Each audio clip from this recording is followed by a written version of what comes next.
Бермесең бермей-ақ қой баспанаңды, сонда да тастамаймын астанамды деп ағатайым Қасым Аманжолов жырлағандай, мен осы қара тізім туралы баяғыдан бері сезіп жүрсем де ешқандай мәлімет бермей жүредім.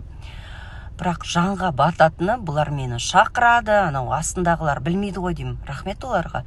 Шақырады, түсіреді, қанша уақытымды алады, артынан ойбой жеме-жемге келген кезде мені эфирден бермей қояды. Ол менің қанша уақытым кетеді. Осы жерде түсіретін операторлардың қанша уақыты кетеді. Мемлекеттің электроэнергиясы кетеді. Бұл өзі не болды?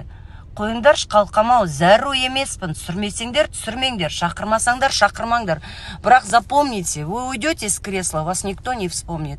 А я останусь. Хотя бы в истории Баянауыльского района я останусь. Соны ұмытпаңдар. Ол кресло кір, ол грязь. Ойланыңдар, жігіттер, баста дәурен тұрмайды дейді.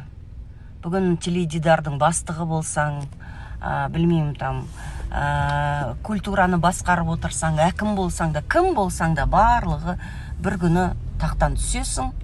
Ол мен ойлап тапқан аксиома емес. Сол үшін ең басты адам болып қалайық, ораза қабыл болсын, достар. Осы тақырыпты мүлдем ашып, мүлдем айтқым келмеп еді. Бірақ бүгін тағыда міне астында отырған бір адамдар мені Наурыз мерекесіне шақырып, артынан кешірім сұрап жатыр.